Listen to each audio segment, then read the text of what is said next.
그러니까 둔산동 Q&A 공부방 동화쌤입니다. 이제 도덕적으로 행위했을 때 우리는 진정한 행복에 이를 수 있는가라고 얘기를 하셨는데 이제 구체적인 근거를 들으라고 했습니다. 자, 첫 번째로 이게 보통 권선징악이라고 보통 가르쳐요. 선을 권장하고 악을 징벌하라고. 그 다음에 악을 징벌하는 것 같은데 사필귀정이라고 또 가르쳐요. 이게 흔히 써요. 정치가들도 쓰고. 일은 반드시 귀의한다, 돌아간다, 바른 것으로. 사필귀정이라는 것이. 이런 말을 쓰는 거 보는데, 실제적으로 이렇게 도덕적으로 행동을 하면, 첫 번째로 가장 좋은 것은 내 마음이 불편하지 않아요. 행복하려면 내 마음이 편해야 되잖아요. 그러니까 내가 찜찜하지 않아요. 내 마음이 편해요. 물론 이렇게 도덕적이지 않게 행동하고도 자기 마음이 편한 사람이 있어요. 이런 사람들이 진짜 독하죠. 자기가 잘못을 저지르고도 잘못을 저지른 조차도 모르니까. 근데 이게 되게 드물어요. 왜 그러냐면 도덕이란 기준에 대해서 배우게 되니까. 그러니까 일반적으로 학습을 하게 되면 도덕이라는 것을 행위를 하면 그러면 이 도덕의 최소한이 법이에요. 그러니까 법을 잘 지킨다는 것이고, 그러면 범법행위를 범하지 않으니까 누구한테 강제로 처벌받거나 그러지가 않잖아요.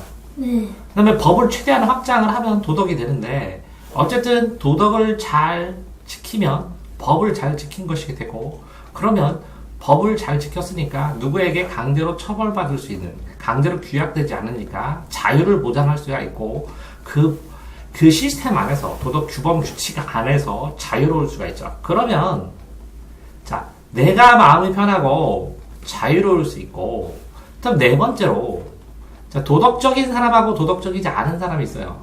그러면 도덕책에 뭐라고 나오냐면, 된 사람하고 난 사람이라고 나와요. 자, 난 사람은 잘난 사람이래요. 잘난 사람. 그래서 어떤 사람이 굉장히 출세를 했어요. 사람들이 보기엔 성공하는데, 이 사람이 성공했다고 치지만 갑자기 도덕적인 문제가 되면 이 사람의 성공이 다 물거품이 되는 경우를 많이 볼 수 있는데, 이 된 사람은 도덕적으로 완성된, 인격이 완성된 사람이거든요. 그러면 이 사람이 갑자기 몰락할 이유가 없어요. 성공을 하면서도. 자, 다섯 번째. 자, 도덕적으로 살았다는 것은 사람들에게 비난을 안 받아요. 비난을 받지 않으니까, 자, 최소한의 행복, 최소한의 성공, 최소한의 무언가를, 행복을 이룰 수 있는 기초적인 바탕은 충분히 될 거라고 생각을 해요. 또 여섯 번째로, 자, 이렇게 이전에 어떤 사람이 있는데 어떤 사람을 사람들이 저 사람 잘한 사람, 유명한 사람이야, 이렇게 얘기를 하지만 저 사람은 내가 존경해 하는 사람이 있어요. 그런 사람들을 쳤을 때는 이 사람은 작품을 잘 만들었지만 이 사람은 인격적으로 성숙한 사람이기 때문에 존경하죠. 그러면 이 사람은 유명한 화가일 수 있는데 이 사람은 그냥 부모일 수도 있어요. 그럼 도덕적으로 존경을 받는다는 것은, 자, 사람은 남아서 죽어서 이름을 남긴다고 그러는데, 인사유명이라고. 그러면 이름을 남길 수 있다는 것 자체가, 이게 행복의 조건이 여러 가지가 있을 수 있겠지만 이렇게 행복할 수 있는, 계속해서 행복할 수 있는 그 행복을 가지고, 그 사람이 이렇게 존경받을 수 있는 사람이라면 그 자녀들도 존경받을 수 있는 사람에게 배워서 또 존경받을 수 있는 사람들이 되기 때문에 계속 물려서 행복할 수 있는, 행복을 대를 이어서 물려줄 수 있는 방법이 된다고 생각해요. 이 문제의 정답은 없겠지만, 문제는 뭐 때문에 발생하냐면, 이 도덕적인 행위 자체는 실제적으로 행복할 수 있는 충분한 하나의 요소가 되는데, 이 행복을 보통 어떻게 정의하느냐에 따라서 이 도덕적인 행동이 행복의 근거가 될 수 있느냐가 되겠죠. 근데 행복의 정의 자체가 별로 없거든요.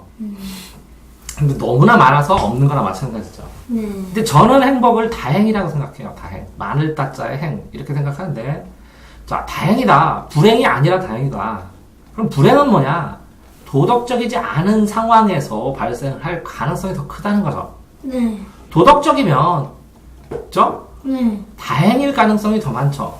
내가, 그죠? 법을 지키고 사람들과 잘 어울려서 살았다는 거. 그러니까 도덕도 일종의, 제가 생각하기에는 이게 사람들 사회적인 규약이지만 어떻게든 뭐 유학을 유교로 친다면 사회적 규약을 잘 지켜서 사회성을 잘 지키고 이 개인의 행복을 사회 속에서 구현하는 방법 중에서 이 규칙성 방법 중에서 정당한 방법이라고 생각을 할 수가 있다고 생각합니다.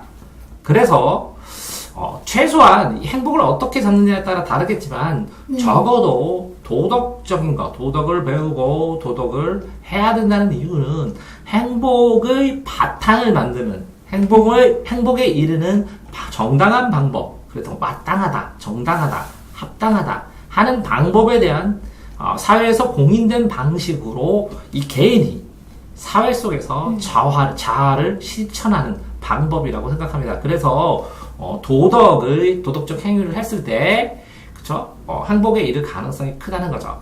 근데 도덕적 행위를 하는데 짧은 기간에서는 행복이 아니고 더 불행일 수도 있어서요. 어쩔 때는. 그렇지만 오랜 기간이 지났을 때, 한 50년밖에 저는 안 살았지만 52년 살았나? 52년 살고 생각해보니까 권선징악 삭필 규정이 어떻게 보면 긴 시간으로 50년 평생 한 사람의 인생의 기간으로 봤을 때는 이게 맞는 게 아닌가라는 생각을 더 뚜렷이 하는 중입니다. 그래서 도덕적 행위를 하시면 행복에 굉장히 도움이 된다고 감히 말씀드립니다. 전산동 동아쌤입니다.